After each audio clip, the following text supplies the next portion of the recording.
Boa noite aos que compartilharão dessa reflexão de hoje. Congratulações aos trabalhadores da comunidade espírita Nova Era, no Vale do Jiquiriçá, na Bahia. Agradecemos a Celso Seara, a José Alberto pelo convite para que hoje, dia 10 de julho de 2024, sábado, às 19h30, nós fizéssemos essa reflexão sobre o Evangelho de Jesus em nossas vidas. Abraço fraterno em Otonolito, Terezinha Café, Márcia Consuelo, Evandro Nunes. Evandro Nunes é um baluarte aí da Rádio Prazeres FM de Jaqueriçá. Nós gostaríamos também de deixar um forte abraço aqui para a Madalena, para a Jana e para outros trabalhadores dedicados à causa espírita aí no Vale do Jiquiriçá. Nós iniciaríamos introduzindo o tema dizendo o seguinte: a nossa evolução espiritual, ela vem ocorrendo degrau por degrau. Costumeiramente, nós escutamos pessoas desoladas, desanimadas, se confessando desanimado por conta de que é um trabalho muito árduo e de longo prazo, né? É um caminho muito longo, o nosso caminho da nossa evolução espiritual. Eles falam como se estivessem desanimados, né? Por quê? Porque nós estamos habitando um corpo físico, material. E em termos materiais, num dia, um miserável pode se tornar um milionário, ganhando numa loteria, por exemplo. Mas a nossa evolução espiritual, ela não pode ocorrer de um dia para o outro. Um ateu assassino, ele não muda de consciência e se torna um Chico Xavier de um dia para o outro. Sem, já na introdução, fugir do tema, eu diria, há um mês atrás eu estava assistindo um filme sobre Oppenheimer, aquele que fabricou a bomba foi detonada em Hiroshima e Nagasaki, e ele foi conterrâneo de Einstein, e conversando sobre essas nossas mazelas. O Einstein, que conviveu com Oppenheimer nos Estados Unidos, ele disse que a solução da humanidade é moral. Eu achei por bem e me lembrei agora de citar essa frase, porque nós estamos falando do Evangelho. E o objetivo do Evangelho é a transformação moral do indivíduo. Então, tudo na vida material precisa ser bem construído, precisa de um planejamento, precisa do que se chama em inglês know-how, saber como fazer, né? Você precisa de um projeto, você precisa de recursos humanos, de pessoas, você precisa de técnica, você precisa de planejamento. Agora, vocês imaginem como precisa ser planejado o nosso projeto de crescimento espiritual. Porque uma das características do materialismo é o imediatismo. Tudo tem que ser rápido, né? Mas em se tratando do nosso crescimento, principalmente o crescimento moral, isso não pode se dar de um dia para o outro, né? Então, o cristianismo, ele surgiu historicamente como continuação e aperfeiçoamento das revelações dadas por Deus à humanidade. Jesus veio dar continuidade a essas revelações e veio exemplificá-la com suas atitudes, com suas palavras, com suas obras, né? Mas durante todo esse tempo nós sabemos que o sentido do que é fé foi desfigurado, se tornou dogmático, caiu na mão de políticos e religiosos sem escrúpulos. Eu me lembro daquela passagem de que a espiritualidade do próprio Jesus pediu a São Francisco de Assis para reconstruir a igreja dele,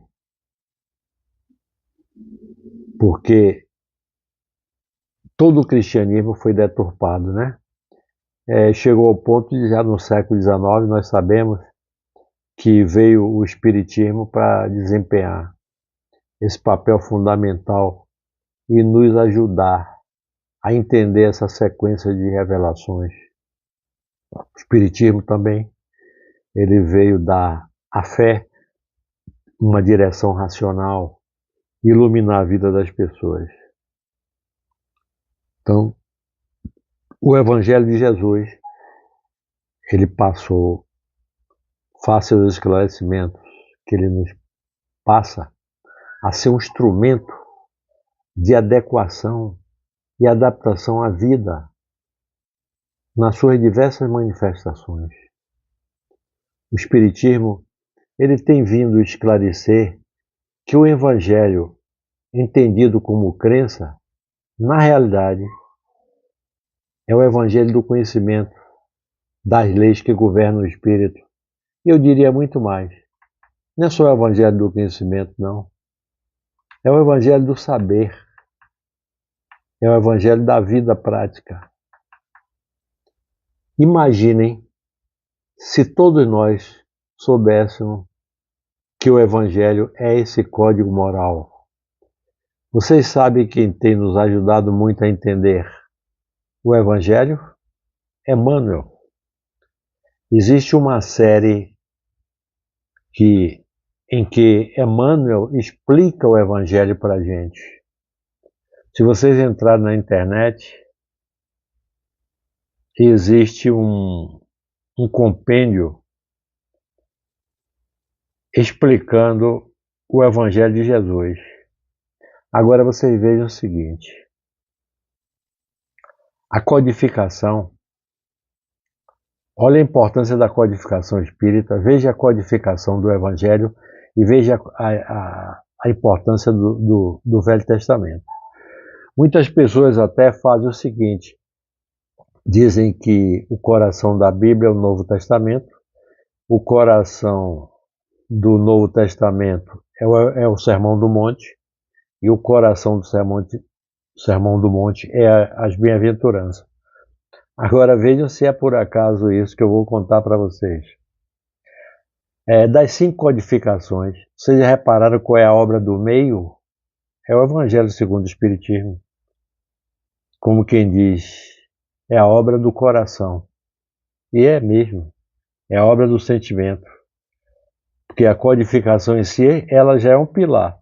Você imagine o coração desse pilar. E qual é o objetivo do Evangelho de Jesus? Transformação moral do indivíduo. Porque nós sabemos que durante todo esse tempo se criaram um cristianismo apartado do Cristo. Jesus falou para Francisco: Francisco, reconstrua a minha igreja. Então, nós temos dificuldade de mergulhar nos textos do Evangelho e extrair essas lições moral. Por isso que nós temos em mão o Evangelho segundo o Espiritismo. E hoje o Emmanuel vem detalhando o Evangelho para a gente, como a gente entendeu o Evangelho de Jesus, como a gente mergulhar no texto e extrair as lições de que nós precisamos. Porque o Evangelho não é para ser lido automaticamente, não. É um conjunto de textos em que você tem que não só conhecer, você tem que ler, meditar, sentir e viver o Evangelho.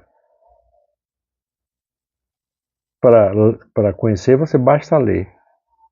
Aí você tem que meditar, participar de grupo de estudo. Depois você sentir ele e viver ele. Porque repara uma coisa, não adianta todo esse conhecimento que nós adquirimos se a luz divina não estiver resplandecendo através de nós. Se isso não acontecer, nada feito. Eu acho que eu até atrairia muitas pessoas se eu adotasse uma linha aqui na divulgação desse tema, lhe dizendo o seguinte: eu vi uma frase hoje de manhã interessante.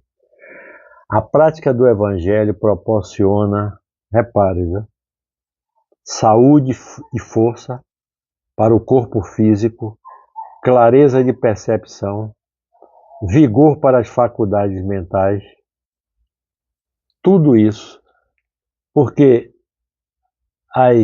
os médicos hoje estão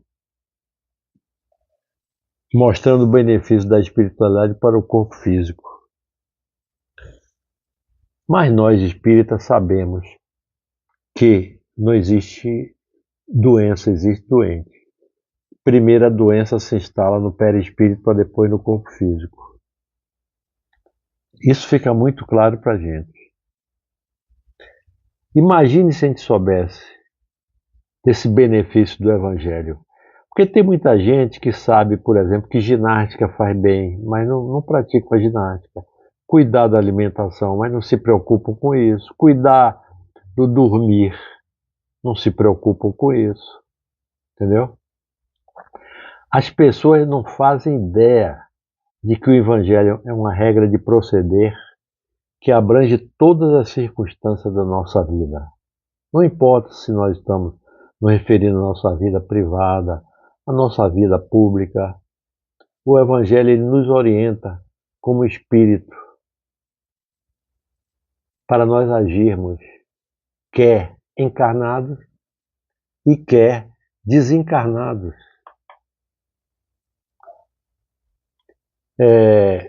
Na essência aqui da nossa reflexão, eu pretendo mostrar que o Evangelho representa o mais elevado código de conduta moral e ética existente na humanidade. O Evangelho ele é fonte de preceitos morais. Seu conteúdo nos aponta o caminho da sabedoria, da paz e do progresso espiritual. É um guia. Acreditem, ele pode nortear nossa vida e nossas aspirações. E a sua simples observância já seria o suficiente para transformar o mundo num local de extrema prosperidade. Não é à toa que Jesus disse assim: buscai o reino de Deus e tudo mais lhe será acrescentado. Então, mesmo que as pessoas não acreditem na espiritualidade, se utilizar o Evangelho como guia, ele vai ter a prosperidade social, econômica, política. Porque a palavra Evangelho em si, ela significa boas notícias. Ela foi aplicada durante todo esse tempo em vários contextos. Essa palavra ela já era utilizada antes de se referir a Jesus e se tornou popular no ano 31 a.C., quando ela foi utilizada para celebrar a vitória de Otávio César sobre Marco Antônio. Otávio César é o que seria o Augusto, né? Que governava Roma na época que Jesus nasceu, né? Porque Roma estava degladiando, antes desse evento, 13 anos de guerra civil. E como a última batalha ela se deu distante do mar e longe da cidade, todos estavam esperando ansiosamente por notícia, né? Do que estava acontecendo na frente de batalha, né? Aí, por fim, Roma foi informada do que havia acontecido. O que é que foram? Foram as boas notícias recebidas. Otávio César conquistou uma grande vitória. Isso foi trazido. Existia o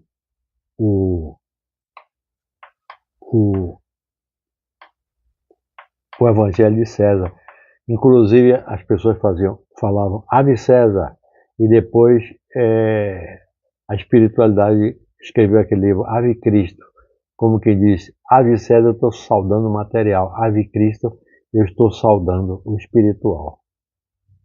Então, concluindo, a paz tão almejada seria agora possível, porque Roma vivia um período de guerra sequencial. E nós sabemos que depois do nascimento de Jesus, e até um pouco antes do seu nascimento, Roma viveu um período de paz incrível, né?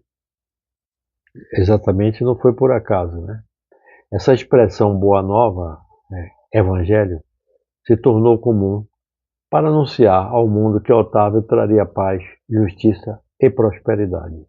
Então, no Novo Testamento, a palavra boa nova, que é evangelho, aparece 76 vezes. No Evangelho de Marcos, a gente sabe que tinham 30 evangelhos, mas a gente só utiliza 4, né? Então, no Evangelho de Marcos, ele escreve que Jesus foi para a Galiléia anunciando as boas novas, não as de César, mas as de Deus. Seu anúncio, né, consistia em dizer que o tempo havia chegado. Há quanto tempo nós estamos vendo isso? Há 2000 anos. 2000 anos. Os tempos são chegados. Aí que tempo seria esse? Meus irmãos, a evolução não dá salto. Não adianta estarmos desenvolvendo a ciência convencional. Nós estamos fazendo isso muito bem. E a filosofia, sem desenvolvermos a moralidade espiritual. Aí eu acabei de citar para vocês aquele exemplo de Oppenheimer, ouvindo de Einstein, em 1945, que a solução da humanidade seria moral. Todos nós, saibamos ou não, somos necessitados dos ensinamentos do Cristo. E quando tomamos contato com a sua essência, o foco de nossos interesses e comportamentos se alteram substancialmente. E por quê? Simplesmente pelo fato de que o seu exercício nos possibilita a plena conscientização dos princípios de igualdade, de liberdade e de fraternidade. Igualdade e liberdade são condições imprescindíveis à correta e elevada convivência social. Nós estamos aí convivendo com guerras após guerras. Vem a primeira guerra, vem a segunda. Não está acontecendo a terceira, porque os homens tomaram consciência de que ela extinguiria toda a humanidade, não foi por uma conscientização. Então, só por isso. O sentido profundo de todas as palavras dos evangelhos nos possibilita um contato mais direto com o próprio íntimo da gente e com Deus. Nos ajuda no autoconhecimento, na reforma íntima, porque a Bíblia, a codificação espírita, elas trazem uma síntese do volume de informações que nós temos que saber e de internalizar, viver para podermos alcançar o patamar que nos é destinado. Nós passamos, conhecendo o Evangelho, a refletir mais intensa e conscientemente. Nós vamos desenvolver uma percepção mais ampliada do verdadeiro sentido da vida. Pode-se notar que os seres humanos de hoje já não são os mesmos, nem física, nem psíquica, nem espiritualmente. As cidades não são, os costumes não são os mesmos. Tenho certeza que os homens do futuro serão diferentes do que nós somos já. Algumas pessoas já estão percebendo isso, até no comportamento das crianças que estão chegando aí em termos de inteligência, em termos de percepção, em termos de espiritualidade também. E as alavancas que nós possuímos para progredirmos, para crescermos, nós já sabemos. São a filosofia, a ciência e a religião. Mas a religião no sentido do religare a Deus. A ciência que responde, a espiritualidade que nos aproxima de Deus. A filosofia pergunta. E elas não são excludentes, muito pelo contrário, a filosofia, a ciência e a religião, elas se completam.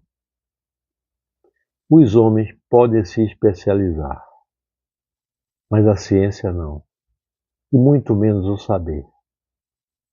A especialização é você saber muito do quase nada. Então você tem hoje o médico especialista em mãos. Tudo bem, é importante isso, mas ele não pode ficar só, porque é você saber muito do quase nada, né?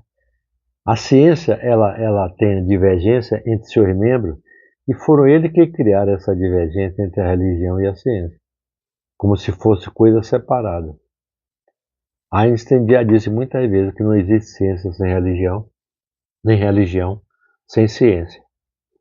E o universo, ele não é constituído apenas de matéria, nós sabemos já. A ciência convencional é que limitou com o seu objeto de estudo a matéria.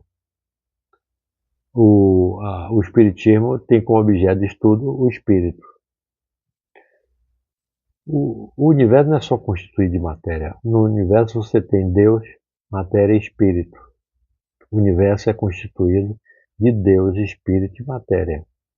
E para religar esses saberes, nós precisamos ainda nos comunicar com a comunidade interexistencial. Por quê? Porque nós dependemos muito de conhecimento que nos vem através da mediunidade. Então, ainda precisamos, ainda nós possuímos uma ideia precária do que é existência, o que é essa existência. E a comunicação com os outros planos nos tem sido possível através da mediunidade que eu falei. Nós dependemos muito da mediunidade. Muitos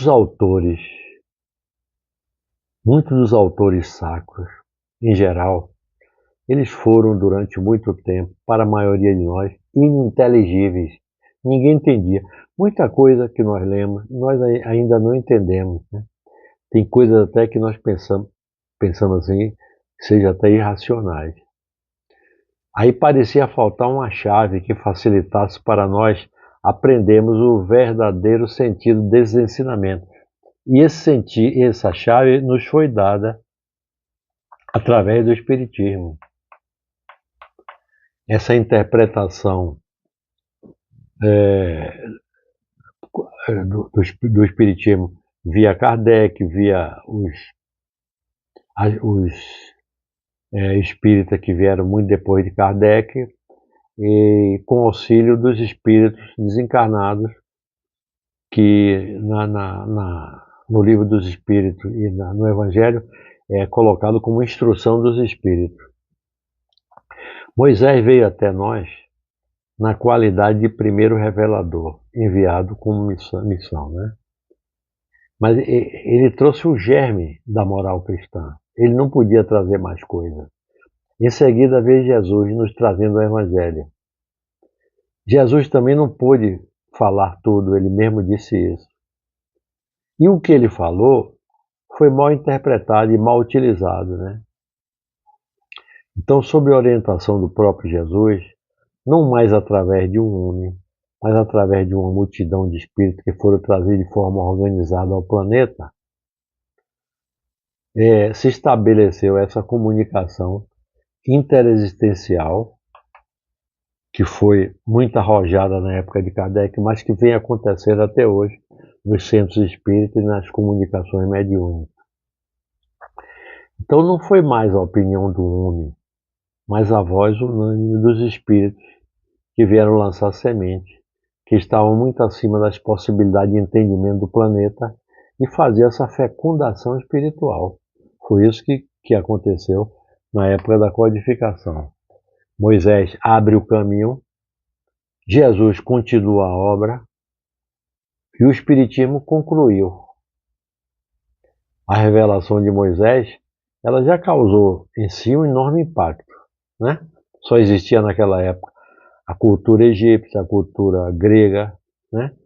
Aí Moisés mostra um Deus justiceiro. As pessoas não poderiam entender outro Deus, porque o Deus é do tamanho da consciência de cada pessoa. O homem primitivo, ele tinha Deus como se fosse os fenômenos da natureza. Para ele, o homem era o raio, era o trovão. Até 2000 anos atrás, para os gregos, você tinha um Deus que era uma estátua. Então, o Deus é do tamanho da consciência.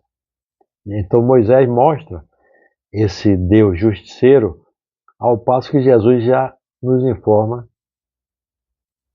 já nos revela um pai que educa, que aperfeiçoa, né? Então essas revelações vêm chegando até nós de forma gradativa, apropriada do nível de consciência de cada um. O Deus de cada um é do tamanho da consciência de cada um, né? O Espiritismo é patrimônio filosófico, conjunto de princípios que estão na lei do universo e não de uma religião. O Evangelho segundo o Espiritismo não foi feito para espírita. O Evangelho segundo o Espiritismo, ele foi construído para todos os espíritos, encarnados e desencarnados, né? Agora, só para algumas pessoas se basearem, o Evangelho ela pode, para efeito didático, ser dividido em atos comuns da vida de Jesus, os ditos milagres, as predições e as palavras que foram tomadas para fundamento de dogma das religiões e o ensino moral. Então, quais são os atos comuns da vida de Jesus? As pessoas ficam perguntando, Jesus subiu ao céu com corpo físico? Jesus teve irmãos? A outra coisa, o dito milagre, Jesus ressuscitou Lázaro? Lázaro estava morto? Estava com catalepsia? Né? As predições, a volta de Jesus, que ficam ainda algumas religiões interpretando como que Jesus vai voltar, né? E as palavras que foram tomadas para fundamento dos dogmas das religiões. Então, sobre tudo isso existem contestações, mas sobre a parte moral ninguém contesta, né? Então essas três primeiras partes têm sido objeto de controvérsia. A última, que é o ensino moral, que se tornou intocável, é essa que é abordada no Evangelho segundo o Espiritismo. E olhe bem, no Evangelho segundo o Espiritismo, Kardec não pôde tocar tudo, falar de todo o ensinamento de Jesus. Agora, diante do ensino moral, até a incredulidade se curva. É um terreno onde os cultos podem se reunir, qualquer que sejam as suas crenças. Por isso a edição do Evangelho segundo o Espiritismo apenas exige que cada um de nós faça a reforma de si mesmo. A reforma de si mesmo. Ele é uma obra para todas as pessoas e não apenas para espíritas. O Evangelho segundo o Espiritismo possui a chave que faltava, conforme podem concluir aquele que o tem estudado seriamente. Mas tem que estudar seriamente. Existem pessoas que já estudam o Evangelho segundo o Espiritismo há 10, 15, 20 anos. Porque cada preceito é acompanhado de instruções dos Espíritos, que são as vozes do céu. Na época da elaboração da codificação,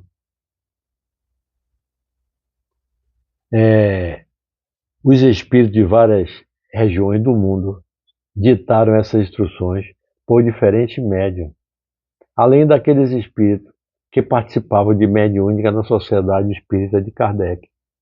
E Kardec pede, eu me lembro que uma vez ele pede que o pessoal lá na mediúnica da França, qual era a opinião dos espíritos sobre esse livro que ele estava escrevendo, que era o livro O Evangelho segundo o Espiritismo, e os espíritos falam uma coisa interessante para ele que daqui a pouco eu vou narrar para vocês. E essa relação entre espíritos desencarnados e encarnados se deu sob a orientação do mundo espiritual. Com todas as instruções, a lei evangélica não permanecerá como letra morta, porque cada um a compreenderá e se verá compelido a pô-la em prática com o apoio de seus guias espirituais. Eu lembro que sempre quando a gente está em grupo de estudo, se pede ano de trabalho, você faça uma oração, você medite, peça apoio do mundo espiritual, né? O espiritismo chegou na época da efervescência da ciência, do positivismo. Você teve aquela lei da evolução das espécies de Charles Darwin, né? Então, o conhecimento intelectual ele vem antes do sentimento. Porque a gente precisa conhecer para depois entender. Ninguém leva a sério o que não conhece ou o que não entende. E o Espírito de Verdade prefaciou o Evangelho segundo o Espiritismo dizendo que os Espíritos do Senhor, que são as virtudes do céu, qual o imenso exército que se movimenta ao receber ordem de seu comando, espalham-se por toda a superfície da terra, e semelhantes a estrelas cadentes, vem iluminar o caminho e abrir os olhos aos cegos. Homens e irmãos, estamos junto de vós. Eles falaram para a gente e reafirmaram. São chegados os tempos em que as coisas serão restabelecidas no seu verdadeiro sentido para dissipar as trevas e glorificar o justo. E Kardec, antes de acabar o Evangelho segundo o Espiritismo, ele pede uma opinião do que os espíritos estavam achando do que ele estava escrevendo. Foram mais de 1.100 espíritos em todo o planeta que estavam ligados a Kardec durante essa obra. Essa verificação ampliada se constitui uma garantia da universalidade do conhecimento adquirido. Então, em 18 de julho de 1863, fica pronta a edição do Evangelho segundo o Espiritismo sobre a observação da espiritualidade maior. E Kardec pergunta, aí a espiritualidade maior responde para ele o seguinte: esse livro seu terá influência considerável, pois foi explanado aí questões capitais. E não só o mundo religioso encontrará nela as máximas, os princípios que lhes são necessários, como também a vida prática das nações ganhará instruções excelentes. Você imagine se nós tivéssemos seguindo o Espiritismo, independente de questões espirituais, né? E a espiritualidade diz a Kardec: fizestes bem enfrentando as questões de alta moral prática do ponto de vista de interesses gerais, do ponto de vista dos interesses sociais e dos interesses religiosos. A dúvida tem que ser destruída. O planeta Terra e suas populações civilizadas estão prontas. Já há muito tempo, teus amigos de Kardec, de além-túmulo, as instruíram que o trabalho foi feito entre encarnados e desencarnados. O livro dos Espíritos e a codificação não foi escrita por Kardec, foi escrita pelos Espíritos.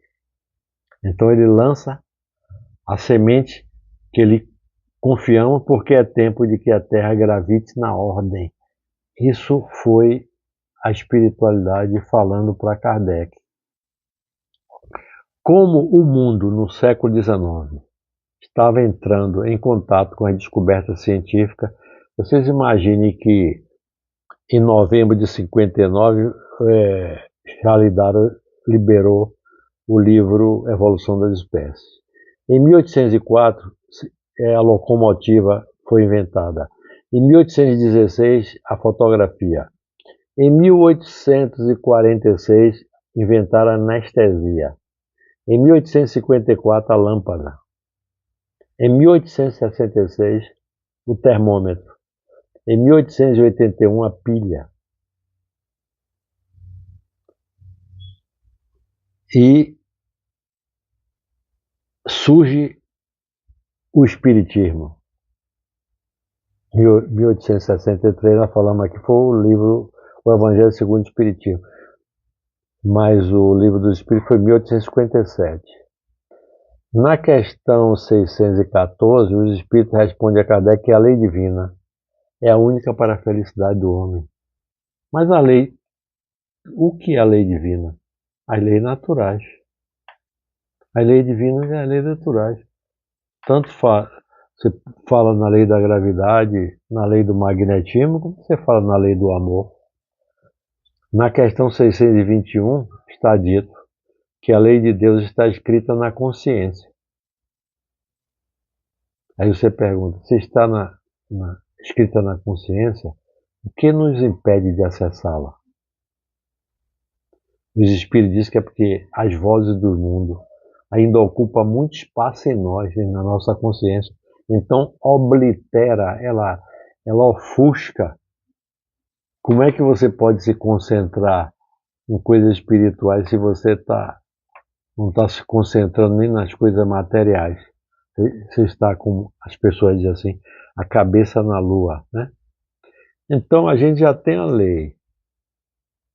O livro, que é a consciência. Aí você pergunta assim, o professor? Jesus. E para que o conteúdo do Evangelho fique de uma vez claro, vem o Espiritismo, que organiza em 28 capítulos. Sabe como é que ele está organizado em 38 capítulos? Cada capítulo sucede o outro. É um programa de ensino. As máximas, elas foram agrupadas e classificadas metodicamente segundo a sua natureza. Um capítulo lança a base para que você entenda o capítulo seguinte. Preste atenção. Do capítulo 1 ao 4, ele dá os elementos necessários para você entender o ensino. Eu não vim destruir a lei. Meu reino não é desse mundo. Há muitas moradas na casa do meu pai. E ninguém poderá ver o reino se não nascer de novo. Aí, depois de lançar a base, Kardec retorna à questão 170 do Livro dos Espíritos. Em que transforma o espírito depois da sua última encarnação? Aí a resposta: em espírito bem-aventurado, ou seja, espírito puro. Não é sem motivo que nós encontramos no Evangelho, do capítulo 5 ao 10, o nosso processo de redenção individual, nas bem-aventuranças. O homem consigo, o homem com o próximo, o homem com Deus. Bem-aventurado os aflitos, bem-aventurados os pobres em espírito, bem-aventurados os puros de coração, bem-aventurados os brandos, bem-aventurados que são misericordiosos, entendeu? São os espíritos que já atingiram a bem-aventurança. A gente sabe que cada frase dessa tem uma virtude que você tem que adquirir. Bem-aventurado os pobres em espírito, desde quando ele adquira a virtude da humildade. Não é assim, porque sofre, que vai ganhar o reino do céu. É se sofrer resignado, né? Se você adquirir a virtude da resignação. E da questão 11 a 17, orientações, exercício diário que temos que fazer para atingir a perfeição. Amar ao próximo, amar ao inimigo, não saiba a sua mão esquerda o que a direita está dando, honrar pai e mãe, Fora da caridade não há salvação. Não se pode servir a Deus e a Mamon e o sede perfeito.